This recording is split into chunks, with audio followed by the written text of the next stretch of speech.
Hello, welcome to Lunch and Learn. My name is Sin. I'm one of the developers at Decisions. And wherever you're tuning in from, good morning, good afternoon. I see that we have a pre-submitted question actually for today. I believe Janice submitted this one about flow execution extensions. So let me pull that up. How's everyone doing today? I don't know why I asked. Not everyone can speak, but you can use the chat or you can use the question and answer if you have any questions. So first question from that was pre-submitted is using flow execution extension data. If I have form A with properties name, email, phone, how do I pass values to form B, name, phone, company, office location? I'm actually going to post this one in the chat too, so everyone else can see the question. And I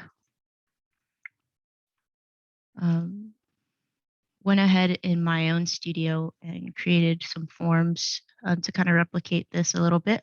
And I created a test flow execution extension to kind of show this. So if you're using a flow execution extension, you can just use a process folder to set it up.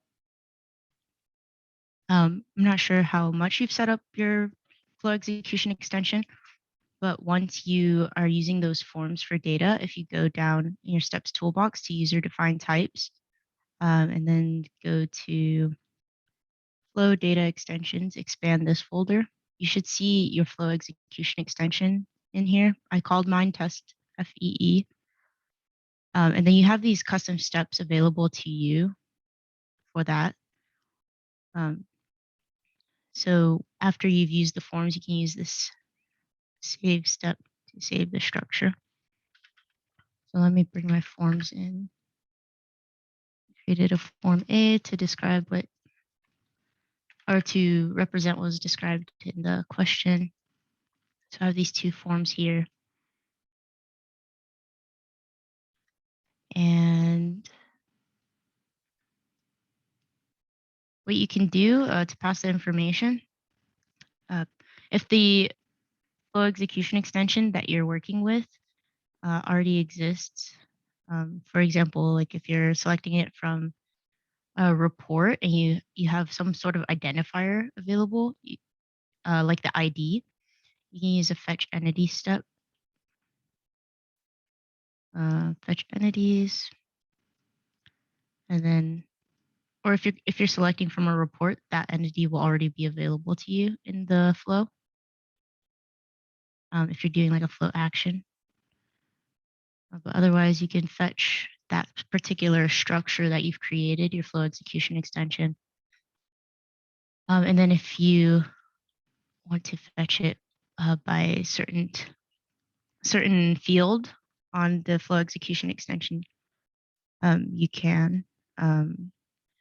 So what I would do, since this, you could use the ID, but in your case where your first form only has, I believe, like the name, the email, and phone, if there's some other sort of identifier, perhaps you can match name and phone, or name, phone, and email in your fetch, and pass additional information over to your,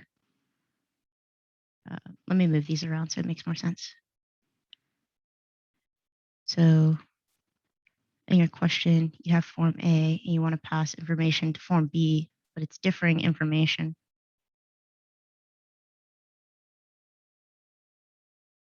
So you can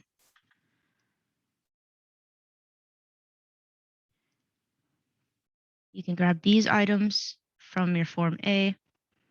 You can use those as fetch criteria on a fetch step. So you can say if the person's email is this, and also they have this name, you can grab these from the first form. So this is the email from the first form, and this is the name from the first form. If you expect these fields to be unique, as in no two people would have the same exact name and email, then you can even only return a single item by changing the mapping on the output of the fetch entity step. And you can call this whatever your output is. And then you can use that fetch to feed into your second form.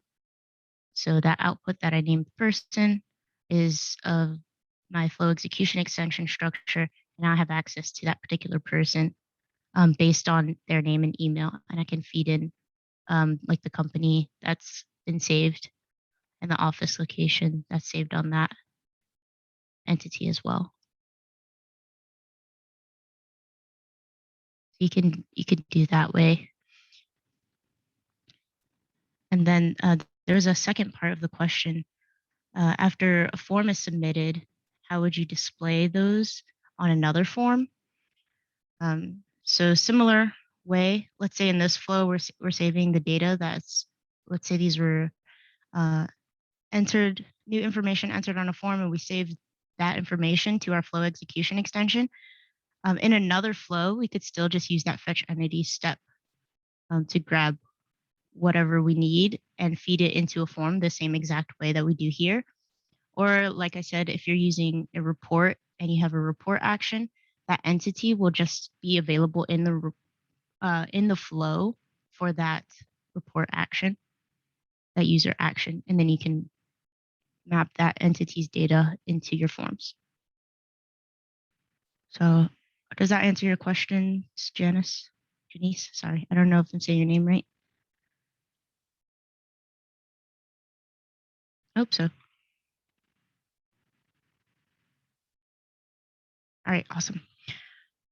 All right, and now we have a question in the Q&A from John. I have a table with information being shown there. One of the columns is quantity. I need to be able to add a new column that has an input edit quantity. Be able to increase, decrease, and then save, and then a save button that would call a REST API and update each of the items quantity. Okay. Using a simple form and data grid to show table information that comes from the REST API call. Okay, so John, you have a report with these items on it? Or just kind of backend database? Can you hear me? Yep, I can hear you. Okay. Yeah, I'm Jonathan. I don't know why that shows that name, because we are, I mean, that's a person in the same team I'm working on. Okay. Anyway, so what I was doing was basically I had the chance to do exactly this. I've asked to on Laravel, which is the framework I've been working on PHP. And so I have all the REST APIs I need. I just have to load them and do all this stuff inside decisions, because we right now need a form inside there. So basically, what I started on, it's the first time I had to use forms. So I checked a little bit on the documentation of decisions, and I managed to get at least the list of line items of records I need to show there. It has all the columns needed that come from a REST API. And so what I need now is, as I said, it's has a description, a unit price, line price, a quantity. So what I would need to do is basically have the ability to have an input, a new column called maybe editable quantity or something like that. So the user can see the difference between the current quantity and the ones that they are updating. And then let them update each of the inputs they want, and then click save, and that would call a new API that will, I mean, I don't know if calling a bulk API or calling one for each of the records, but basically the idea is updating all the quantities that they changed on on that table. I mean the delta ones, right? The Mhm. differences. And So are you working in version 7? I think where I can check that. In the top Not right sure. corner, there's like a person icon that you can click and see about, Yep. and we'll tell you what version.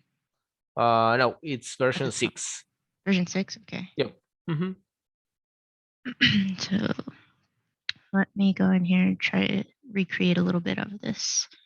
Mm-hmm. So I was checking just in case in production, but should be the same. mhm. Yeah, it's the same version. Yep. 6. Yep. Mm-hmm. 6 have simple form.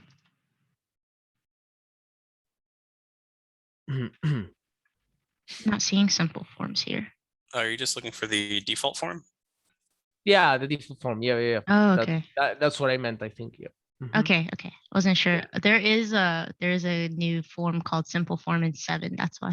Okay. Sorry for that. Yeah, no worries. It's the first time I'm using forms, so I tried to use the default one, put a data grid there, and managed to show the information, and that's all I could do. I was looking forward. Are you using the advanced data grid?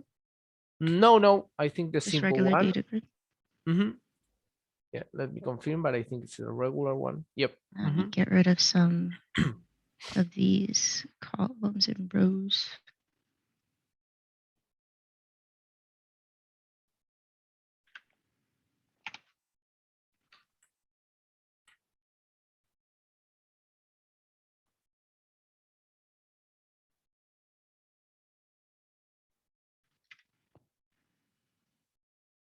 Let's see if I can use that flow execution extension I just showed. Okay, so I got this here. And then in your data grid, you want it to have a way to just call an API and update this. Update fields within the data grid. I would say Yeah, first I would need to add that new column that would show instead of showing the data text, show an input and fill that input with the default value, which should be the column we are showing the quantity. You know, I don't know how to add. I mean, I'm using the default columns that are shown automatically when I select the data. the data grid. Yeah, but I don't know how to add new columns and show in that column an input instead of a text or something like that. First, I think we should start for that. So first, to add a new column, this will give you the columns, I believe, that exist in the data structure. So if you already have something that exists in the data structure that you want to select, you can do that. Otherwise, you'd have to go to the data structure and add a new field there.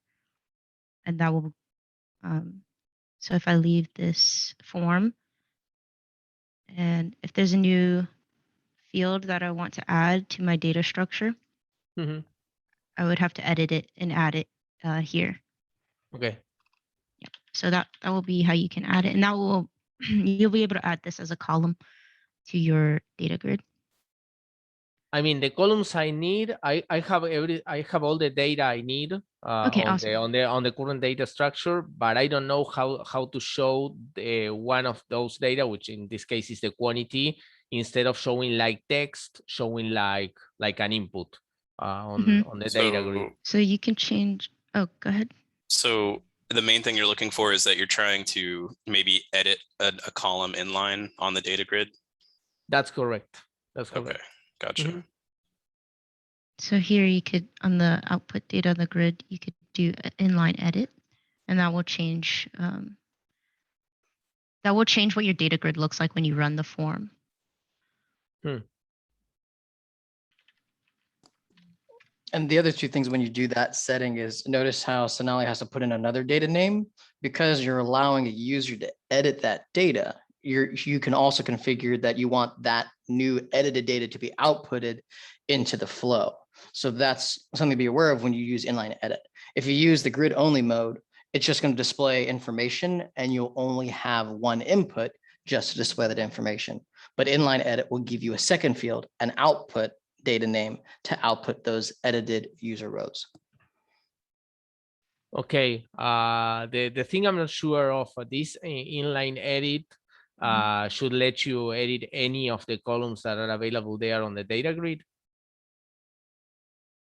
Or you can configure which one you want to edit there. I think it would be all of them.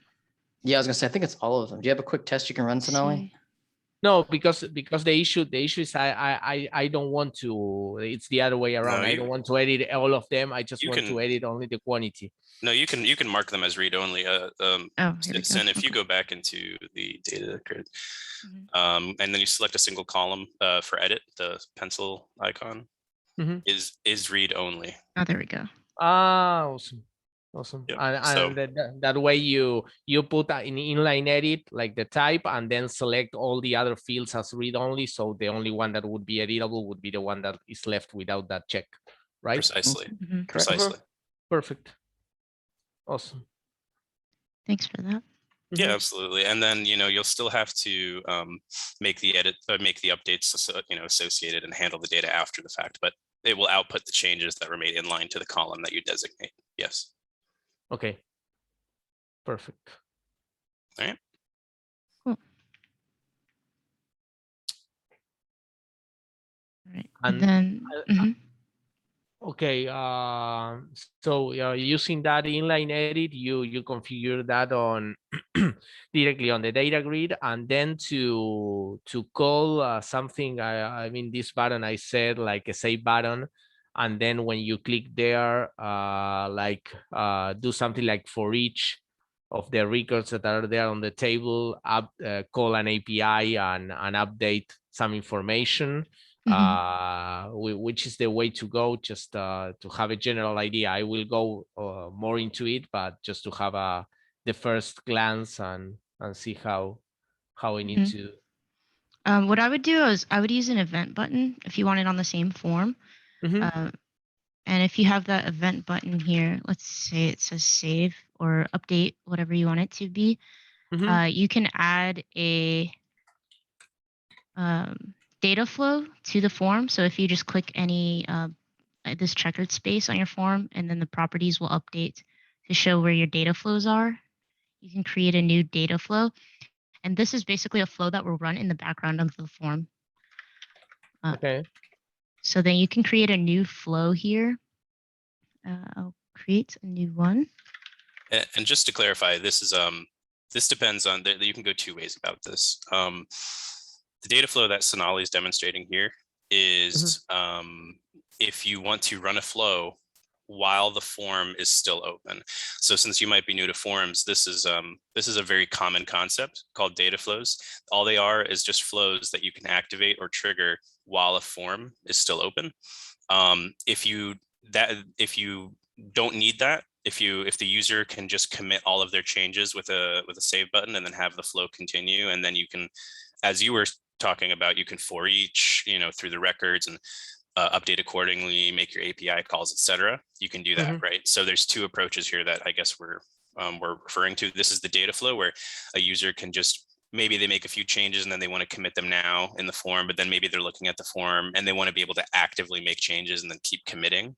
Or they make all of the changes at once and then they submit all of their final changes and the flow moves forward. That's the distinction here between a data flow on the form versus a button, that submits all of the changes and then the form moves forward and the flow moves forward all at once. I think the way to go in this case is update all at once, because they are going to update each of the quantities they want, decrease or increase the quantities in each of the records, and then click the save button, and that would confirm the update. And then I don't know if maybe for each, as I said, all the records, and execute the API for each of them that have changed the quantities, that have different quantities. So in this case, the data flow is not necessary. It would be another approach.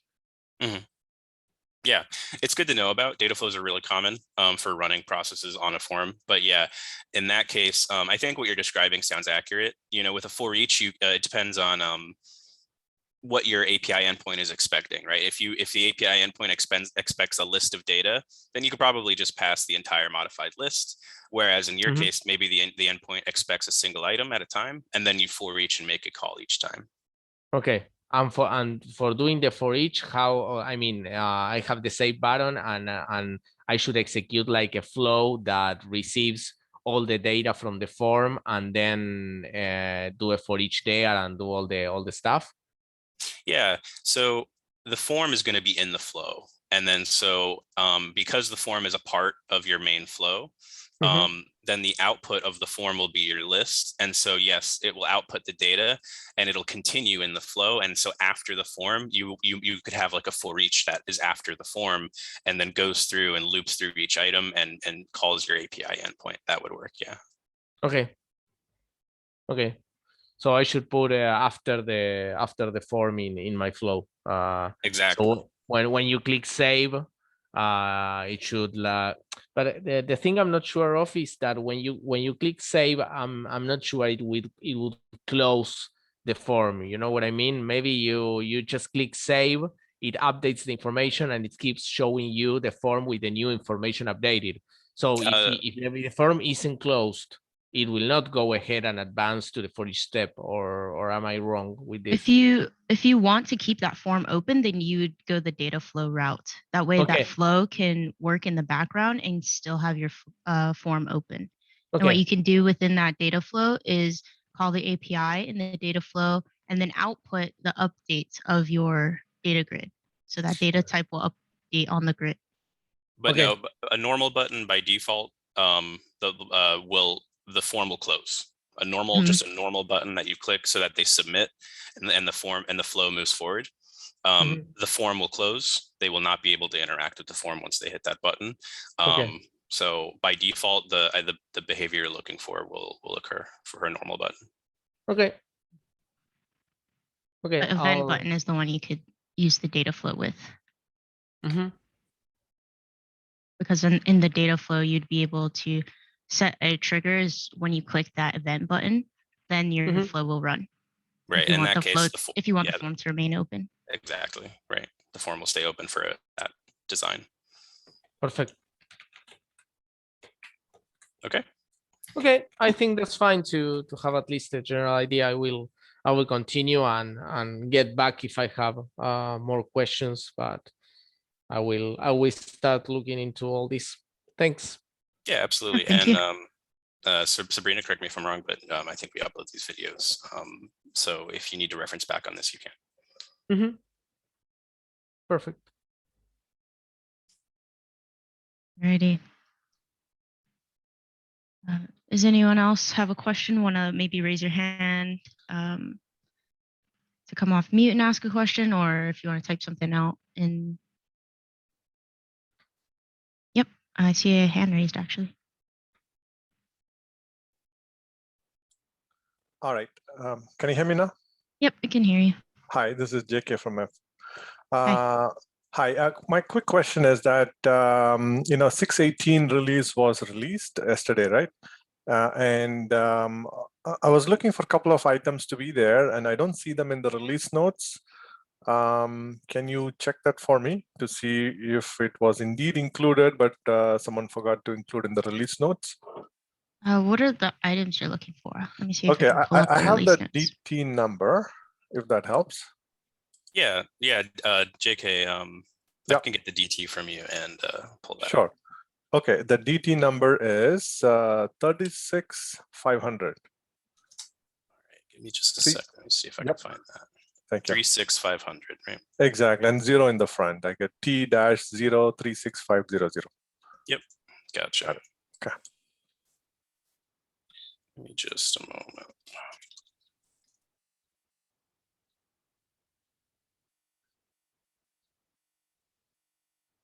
Is there a support ticket associated with this DT? Support ticket. Let me see.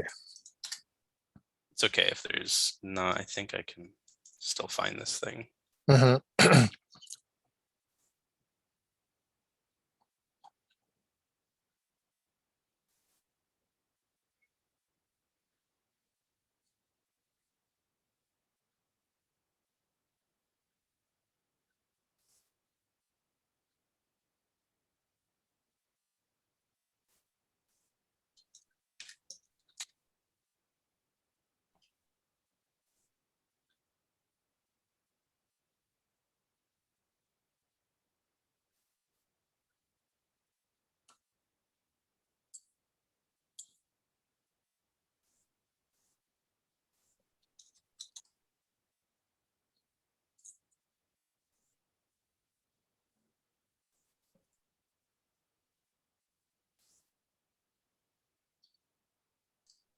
And just to confirm, that's DT-036500.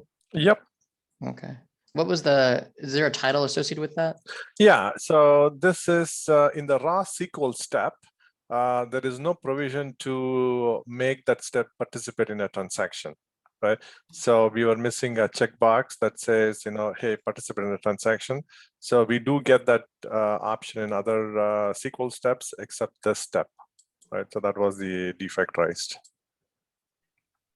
Okay, the support ticket number is what you gave me. Oh, I see. Okay. But I found that, so Okay. I can pull up the associated DT. Okay, gotcha.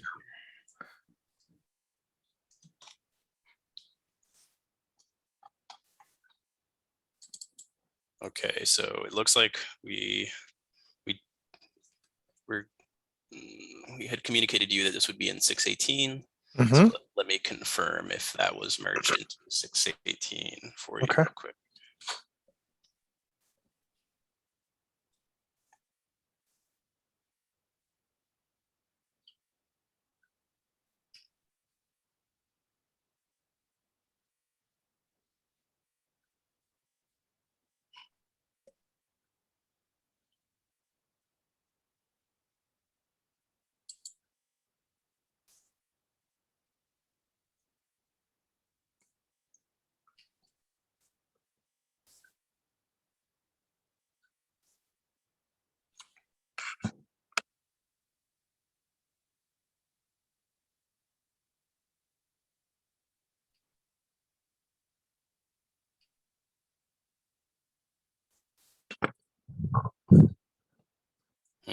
So I don't want to hold up the floor while I track this down. If we have other questions, feel free to submit. JK, I will either I'll post this in the chat here, or I will make sure to. I see the support ticket, and I've worked with you before. I'm on support, so I can reach out if need be. But I think I can get you this answer real quick in chat here. Sounds good. And one other follow-up question on 618. Sure. Okay, so on your download page, typically I download the offline installer, and I just downloaded the 618, and the file name has the number 7 in it. So the downloaded file is called all installer 70676, right? So I just want to be sure that this is not version 7, but rather version 6, right? So can we yeah, that's where the confusion. I mean, in the previous install, we always see it starts with 6, right? All installer 6 star, right? Whereas here it says 7, right? That's where that is the revision number. That's still 6. You're good to go there. That's okay. It just, I guess I'm just by seeing the naming convention, it probably recently rolled up from 6 blah blah blah blah blah to 60676. So that's why it starts with a 7. Gotcha. I mean, I wish if you included the whole number, that way no confusion, right? If you included just that last part, I think. And if you look at the decision 7, it has the minor version 6. So someone downloads it could have that confusion either. So. Yeah, they are on different revisions. That's true. That is a little confusing. I'm not sure how QA or how the devs like to handle that. But that's true. That's not super obvious. Yeah. Okay. All right, I'm good for now. Thank you. Okay, yeah, I'll make sure to follow up with you here in a moment. Yep. I just need to track down if that's been merged in the code for you. Okay, all right, thanks. Yep.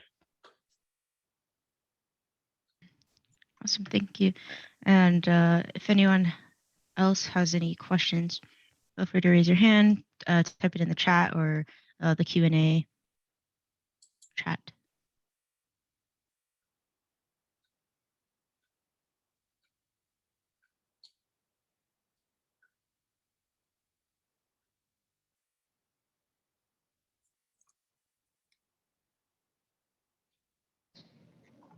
Yes, hi. Hi, Josh. I was wondering if there is a way to remove items from a list as part of a loop without, well, because what seems when I try to do that with the remove item from list, it refers back to the original list as looping through, and it doesn't update the list as it's going through it. So it only removes the first item that it hits, and then it doesn't go through anything more. So, So you're looping through a list, and as you're looping, you want to get rid of an item and then right. So update that I list want to and get, continue through it. yeah, exactly. So like, let me just pull up what I have here. Yeah, I know exactly what's going wrong there. Okay. I think, Right. I think we got you So, here. right. So I'm right. So I'm looping. I have 10 items, and it's a list of insurance names in one part of the object. In one column, and then the next one is like, does it match or does it not match? And I want to remove all the no matches from the list as part of the loop without having to go through another. I think what's going on here is when you remove the item from the list, you would need to update the list in this step itself. So since So it's in a loop, I'm pretty sure I set the name as the original name of the list. Like that's just being looped through, and it still doesn't seem to be. this your output of this step Yeah, is the same. You're yeah, changing it. yeah. I think I'm what pretty you sure. need is change value output mapping. What Sonali Change just, value. that's what Not you're just- missing. To change that to change value. Yep. Mhm. That commits Instead the of- change to the list in the flow. Oh, instead of rename, you're saying. Yep. Yeah, so if you change that value here, the next time it goes through the okay. list and it tries to grab that list, it'll be the updated one. Okay. Got it. Okay. That's good. That's helpful. I can make my flow a little bit simpler now.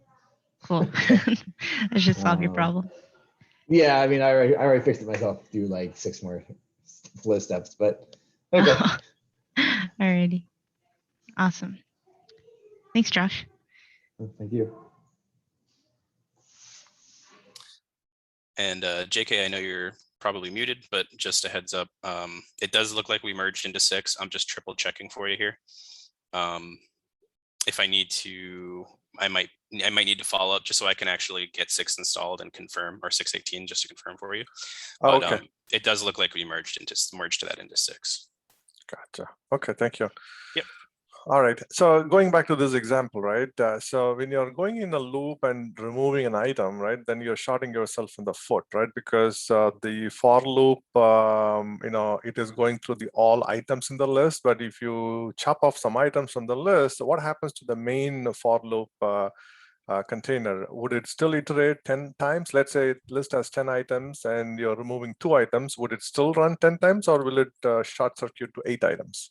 It'll iterate as many times of the items that exist in the list. So if you remove an item, it'll keep going through that list without that item. But unless you're referencing by index, right, a particular item, right, then it may fall into segmentation fault, right? Because you may be looking into a non-existing. Let's say you remove the 10th item and your loop is looking at the 10th item, then you may have a problem, right? No, the code intelligently handles for that. It's aware of the change, and it'll only loop for the it'll loop through all the original items that were inputted into the for each. But if something's removed, then of course it's already navigated over that item, and it'll just continue over the remaining items. Okay, so the list parameter that we set in the for each, does it look at the count of that list every time for each iteration? So for example, you start with 10, and let's say upon certain condition, you remove 2 of them, right? Now my list has only 8 items. So in the for each step, would it still look at 10 items, which it originally started with, or would it retract to 8 items now? Since you're updating that list, it should go through the 8 items. So that means,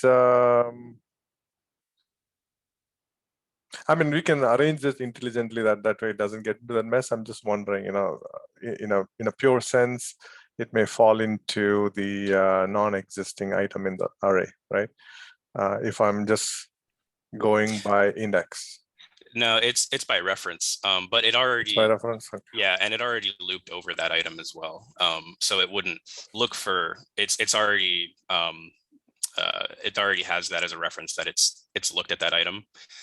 So it's not going to attempt to loop over an item that it's already looked at, regardless of whether or not we remove it from that list. Okay, but if you're removing, let's say, the last item on the list, right?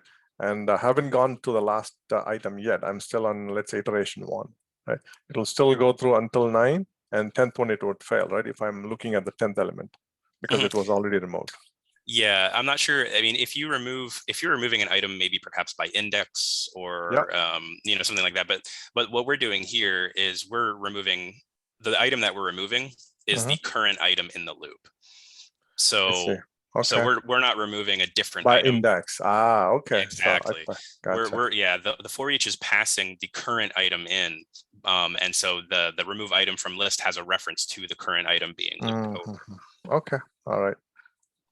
You're correct though. If you did this differently, such as maybe a remove item by index and you removed a different item, I think things could get wonky. But that is not something that we typically use or recommend. Yeah, understood. Good point though. Oh, thanks.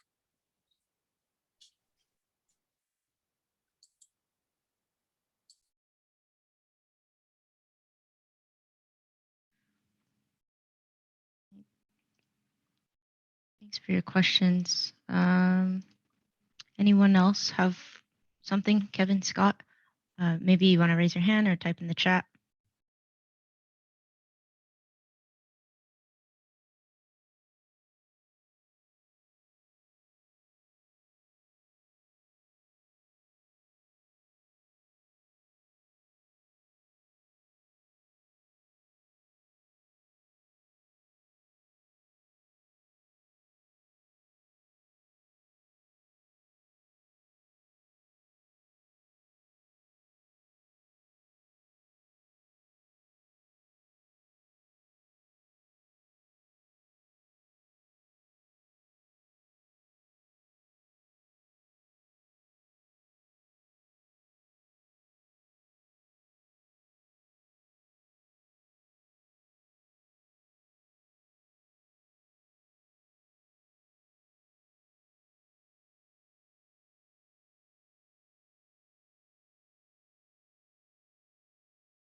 So Jay, just for fun, I kind of just built that flow to change the list that the for each loop was iterating through. What happens is, yeah, your iterations are just going to get smaller because a decision will be acutely aware of that. Oh, that item does not exist because it was removed by a step in the loop.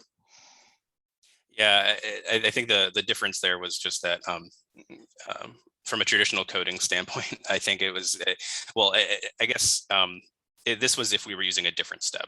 He was thinking that we were removing an item that we currently were not looping over, such as like specifying an index or specifying the last item in a list. But this design, yeah, that doesn't happen. So no, yeah, but no, what I was saying is I experimented with the remove item by index. So I said, hey, remove this index number. Jared? And what? Sure, I don't mind sharing. So 3, and so what happens is the execution just gets smaller. So can everyone see my screen? Yep. All right, so I'm just gonna have placeholder step just so we can compare. Placeholder. I'm going to put this right here and I'm just going to navigate around it. All right, so now if I run through my list, I'm going to say 1, 2, 3, 4, 5, 6, 7, 8, 9, 10, 11. So I should iterate a total of 11 or 10 times. All right, 11 times. And now if I put in that same list, which I should have saved as a unit test because I could have done this a lot quicker, what you'll see happens is the for each step will just be aware that there are less items in that list because we're removing it with this step. So here's how I have it configured to confirm. So I have a test list coming in, which is the input variable. I'm removing an item, this case, the 6th index item of that list. And then I'm changing the value of the test list, which is the same input as the for each. And we can confirm that by using the data explorer and to see what's going in and out of each step. So now I'm going to debug this. I'm going to use the exact same list that I did. So 1, 2, 3, 4, 5, 6, 7, 8, 9, 10, 11. And then because I'm changing that list, you see my execution gets smaller because decisions is just acutely aware that that list was updated. So I did not run 11 times. I ran, less times essentially. Yeah, I mean, this does, the counts are going to be correct. I still lean away from this. I think I've seen issues with using that step, but or having designs like that. But yeah, well, it's not a paradigm that you want to repeat, but if you just want to know what the behavior decisions is, that's the behavior. But it's probably just not a good idea to edit the list that you're iterating through, is what I'd say. I think I have seen similar issues to what JK is alluding to when doing that. I think, but it's a whole other subject, and I mean, it's not something people commonly use. So. Yeah, typically, if you do want to do that, you probably want to instantiate the list at the beginning. So you have this other list that you're going to use, and then you just add the values that you want to that list and handle it that way. That's how I'd recommend, so you can avoid that wonky behavior.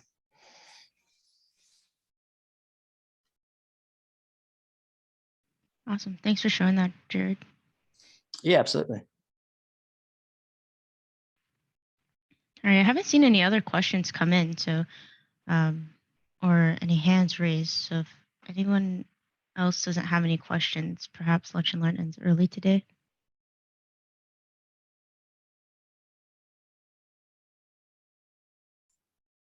Yeah, we can give it a few minutes. We've still got quite a few attendees, so. But yeah, if we don't have anything here in the next few minutes, then we could definitely end early today for sure.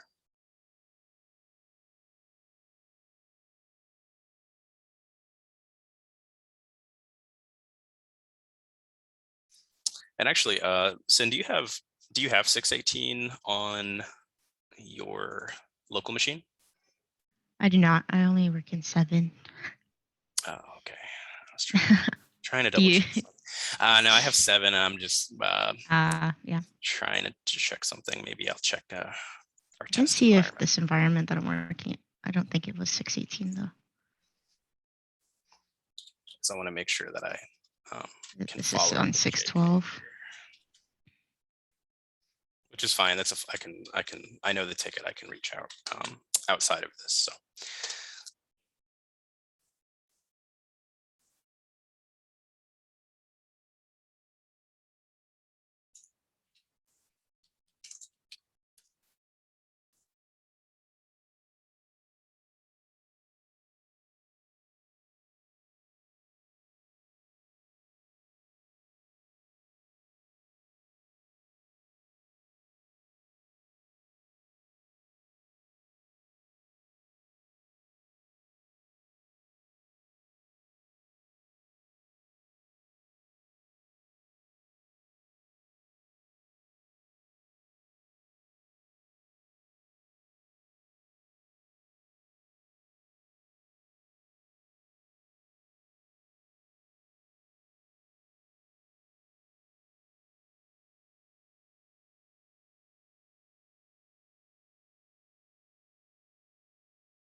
All right, seems like there's no more questions. I thank you all for coming, and I appreciate the questions that you did ask. It was a good learning experience for everyone, I'm sure. And we'll see you next time.